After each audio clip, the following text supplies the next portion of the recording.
அட பாவி நீ எல்லாம் ஒரு தலைவனாடா என்று கேட்கக்கூடிய வகையில வந்து பார்த்தோம்னா, தமிழக வெற்றிக் கழக தலைவரா இருக்கக்கூடிய விஜய் அவர்களுடைய செயல்பாடு வந்து இன்றைய தினம் வந்து ஒரு அருவருக்கத்தக்க ஒரு செய்தியா இருக்கிறது. கரூர்ல வந்து நான் மக்கள சந்திக்க போறேன். இந்த மாதிரியான நிபந்தனைகள்லாம் நீங்க விதிக்கணும்னு சொல்லிட்டு ஒரு 5 நிபந்தனை வந்து விதிச்சிருக்காரு. இதுல என்னென்ன சொல்ல வராரு, டிஜிபி அளவுல வந்து என்ன சொல்லியிருக்காங்க என்பதை பத்தி தான் அந்த காணொளியில பார்க்க இருக்கோம். செப்டம்பர் 27 கரூர்ல வந்து தமிழக வெற்றிக் கழகம் சார்புல வந்து ஒரு பிரம்மாண்ட ஒரு கூட்டம் வந்து நடைபெற்றுச்சு. அதாவது விஜயினுடைய அந்த தேர்தல் கேம்பெயினா கூட அத பார்க்க முடியும்.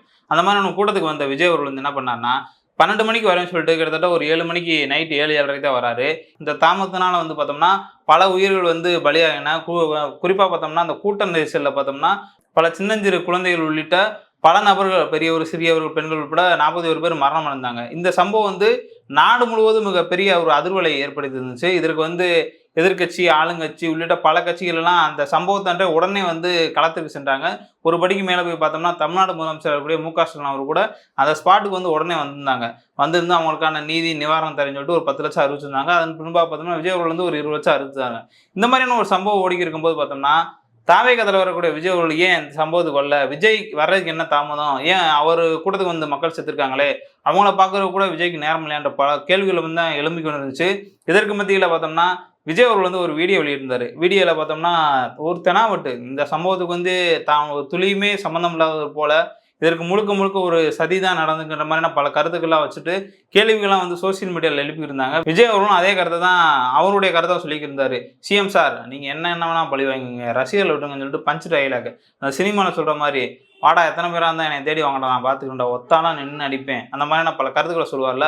அந்த மாதிரியான ஒரு கருத்த வந்து விஜய் அவர்கள் வந்து அந்த நேரத்துல வந்து பேசிக்கிருந்தாரு. இதெல்லாம் ஒரு சர்ச்சையாக அடுத்தடுத்து போய்க்கிட்டே இருக்கிறது. விஜய் அவர்கள் வந்து எப்போதும் இந்த மக்கள வந்து சந்திப்பார். அவங்களுக்கு நீதி நிவாரணம் குடுப்பாரான்னு சொல்லி பார்க்கும்போது, திடீர்னு பார்த்தோம்னா, புஷி ஆனந்த் தலைமறைவு, ஆதவ் அர்ஜுனா என்ன ஆனான்னு தெரியல. கட்சியினுடைய ஒரு துணை பொறுப்பாளர் இருந்த நிர்மல்குமார் என்ன ஆனான்னு தெரியல. இன்னும் பல கட்சியினுடைய முன்னணி நிர்வாகிகள்லாம் ஓடி வந்துட்டாங்க. இதுவரைக்கும் வந்து கரூருக்கு செல்லவில்லை. இதற்கு மத்தியில பார்த்தோம்னா, ஒரு அறிவிப்பு வெளியாகிறது. பார்த்தோம்னா, விஜய் அவர்கள் வந்து வீடியோ கால்ல வந்து 41 குடும்பத்தில பேச போறாருன்னு சொல்லிட்டு குடும்பத்த பேச விட்டாங்க. கிட்டத்தட்ட ஒரு 10, 15 நிமிட உரையாடல் நினைக்கிறேன். ஒரு குடும்பத்த வந்து விஜய் அவர்கள் வந்து தனிப்பட்ட முறையில பேசியிருக்காருன்ற மாதிரி பல கருத்துக்கள் சொல்லியிருந்தாங்க. இதற்கு மத்தியில பார்த்தோம்னா, விஜய் அவர்கள் வந்து நானும் அந்த கரூருக்கு செல்லணும். பல நபர்கள் வந்து இவ்வளவு திட்டியிருக்காங்க. ஒரு மக்கள் வந்து உங்கள பார்க்க வந்து இறந்திருக்காங்க. ஆனா விஜய்க்கு வந்து ஒரு துளியும் ஒரு மக்கள் மீதான ஒரு அக்கறையே இல்லாத மாரி தான் விஜயனுடைய செயல்பாடு இருந்துச்சு. ஏன்னா லாக்அப் டெத் ஆன அஜித்குமார் மரணத்திற்கு வந்து சென்னையில நீதி வேணும்னு சொல்லிட்டு கிட்டத்தட்ட அதற்கு முன்பாக லாக்அப் டெத் மரணம் அடைந்த 24 குடும்பத்த ஒரே மேடையில ஏற்றி பார்த்தோம்னா, விஜய் அவர்கள் வந்து என்ன பண்ணாருன்னா, ஒரு மிகப்பெரிய ஒரு போராட்டத்த தொடங்குனாரு. அந்த போராட்டத்துல என்ன பேசுனாருன்னா, தமிழ்நாடு முதலமைச்சர் மு.க. ஸ்டாலின் அவர்களே, எம்.கே. ஸ்டாலின் அவர்களே, இந்த மாதிரியான ஒரு படுகொலைக்கு வந்து நீங்க சாரி சொன்னா போதுமா? 24 பேர் வந்து இது மாரி படுகொலை ஆயிருக்காங்க. உங்களுக்கு நீதி நிவாரணம் எப்ப குடுக்க போறீங்க? அப்படின்னு ஒரு கேள்வி வச்சிருந்தாரு. ஆனா இவரு என்ன பண்ணாருன்னா, செல்போன் உரையாடல்ல என்ன சொல்றாரு, சாரி என்னாலயே முடியல. கடவுள் தான் அதெல்லாம் உங்களுக்கு வந்து ஆத்மா சாந்தி அடையட்டும்னு சொல்லிட்டு, கடவுள் மீது வந்து ஒரு பழிய போட்டு வந்து விஜய் வந்து தப்பித்து போக பார்த்தாரு. இதற்கு மத்தியில சென்னை டிஜிபி அலுவலகத்த பார்த்தோம்னா, விஜய் அவர்கள் வந்து ஒரு மனு போடுறாங்க. அந்த மனுல என்ன சொல்ல வர்றாருன்னா, கிட்டத்தட்ட ஒரு 5 கோரிக்கைகள வந்து விஜய் வந்து வைக்கிறாரு. அது என்னன்னா, கோரிக்கை என்னன்னா, திருச்சி விமான நிலையம் முதல் கரூர் வரை பயணத்திற்கு உரிய பாதுகாப்பு வேணுமா? திருச்சி விமான நிலையம் வரைக்கும், கரூர் வரைக்கும் இவருக்கு வந்து உரிய பாதுகாப்பு வேணுமா? செத்துப்போன 41 பேருக்கு என்ன பண்ண போறான்னு தெரியல. ஆனா இவருக்கு வந்து விஜய்க்கு வந்து பாதுகாப்பு வேணுமா? அதுக்கு ஒரு மனு போட்டிருக்காரு. அதுல என்ன சொல்ல வர்றாருன்னா, விஜய் அவர்களின் வாகனத்திற்கு அருகில் எந்த ஒரு அங்கீகரிக்கப்படாத வாகனமும், இருசக்கர வாகனங்களும் உட்பட வாகனங்கள், போலீஸ் சோதனை சாவடிகள் மற்றும் மொபைல் ரோந்து அமைத்து பாதுகாப்பு வழங்க வேண்டுமா? இவருக்கு வந்து இவர் வரும்போது பார்த்தோம்னா, யாருமே வரக்கூடாதா? பின்னாடி இருசக்கர வாகனம்லாம் வரக்கூடாதா?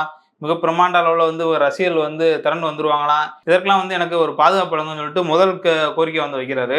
அடுத்து பார்த்தோம்னா, விமான நிலையத்தில் ஆயுதமேந்திய போலீஸ் பாதுகாப்பு வேணுமா? விமான நிலையத்துல வந்து இவருக்கு வந்து ஆயுதமேந்திர போலீஸ் பாதுகாப்பு வேணுமா? ஏற்கனவே வந்து ஒரு ஒய் பிரிவு பாதுகாப்பு தான் இருக்குது. செத்துப்போன மக்களுக்கு தான் எந்த பிரிவு பாதுகாப்புமே கிடையாதுன்ற மாதிரியான ஒரு சூழல் தான் இருக்கிறது. அதுல என்ன சொல்ல வர்றாருன்னா, திருச்சி விமான நிலையத்தில் நுழைவு மற்றும் வெளியேறு இடங்களை பாதுகாக்க ஆயுதமேந்திய போலீஸ் வேணுமா?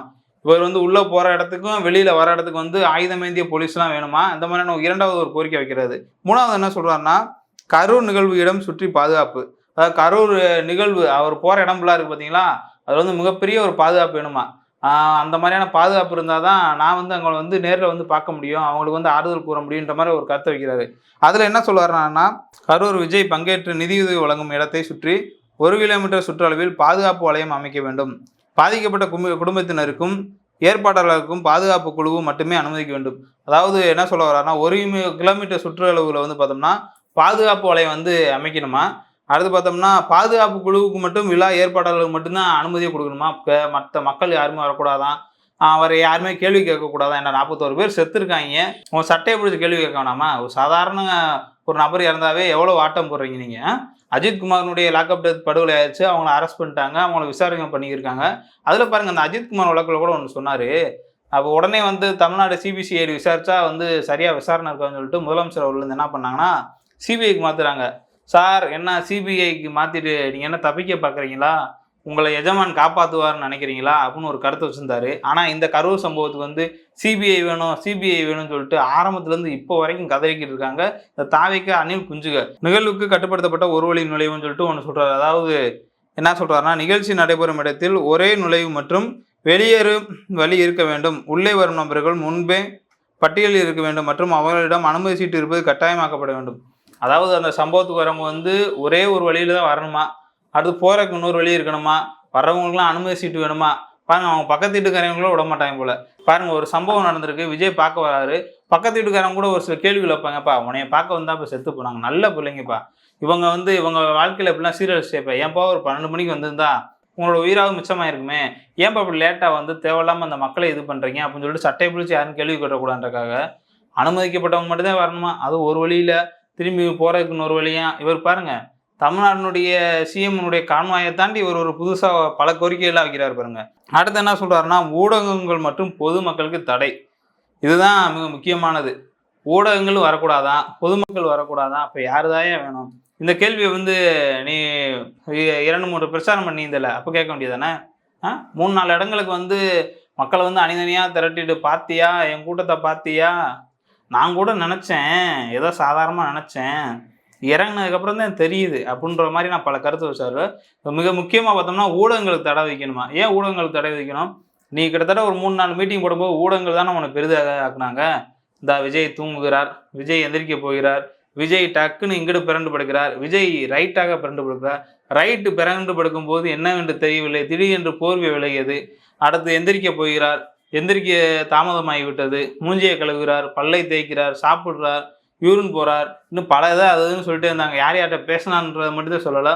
சிங்கம் சீரியது, கரூரில் காலெடுத்து வச்சு கருதித்த விஜய், நாமக்கலை பதறவிட்ட விஜய், கரூர் விமானத்தில் தனி ஒருவனாய் விஜய், ஆட்டத்தை ஆரம்பித்த விஜய், இந்த மாதிரி பல கேள்விகளை வந்து புதிய தலைமுறை, பாலிமர் போன்ற சில மீடியாக்கள் வந்து உங்களை ஊதி ஊதி பேசாக்குனாங்க. அதாவது பலூன் மாதிரி. பலூன் உங்களுக்கு தெரியுமில்ல, பலூன் கதை. பலூன் வந்து எவ்வளோ பெரிய அளவில் வந்து எவ்வளோ வேணால் பெருசாக ஊதிக்கிட்டே இருக்கலாம், ஒரு கட்டத்துக்கு மேலே என்ன ஆகும், டப்புன்னு போயிடும்.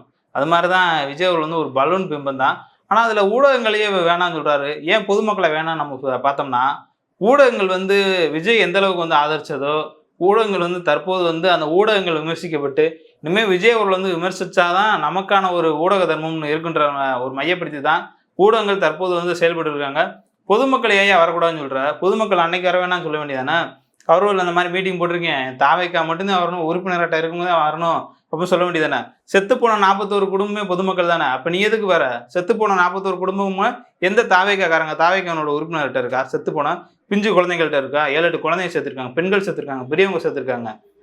அதில் வயது முதிர்ந்த ஒரு பாட்டி கூட யாராவது விஜய் வராராம்ப்பா போய் பார்த்துட்டு வருவான் அப்படின்னு சொல்லிட்டு போன பாட்டி இறந்துருக்கு.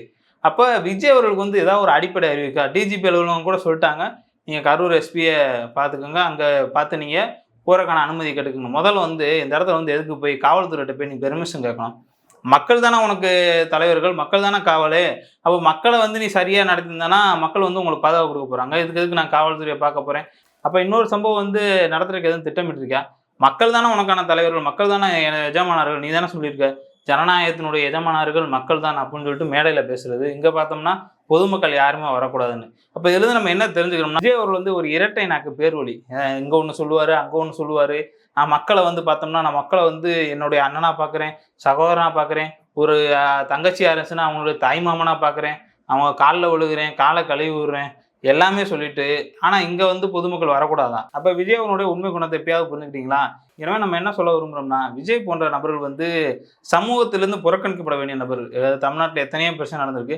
அப்போலாம் அந்த எட்டி பார்க்காத விஜய் அவர்கள் வந்து இன்றைக்கு வந்து பொதுமக்களே வரக்கூடாதுன்னு சொல்கிறாரு. இன்னைக்கு வந்து பொதுமக்களே வர வேணாம் சொல்லக்கூடிய விஜய் வந்து நாளைக்கு எது வேணால் சொல்லுவார். எது எப்படியோ நம்ம வந்து விஜய் அவனுடைய இந்த செயல்பாடை, விஜய் அவனுடைய இந்த கருத்தை வந்து நம்ம வன்மையாக கண்டிக்கிறோம் என்பதான் இந்த நேரத்தை வந்து தெரிவித்துக் கொள்கிறேன். மீண்டும் ஒரு நல்ல காணொலியோடு அடுத்த முறை சந்திக்கிறேன். மிக்க நன்றி.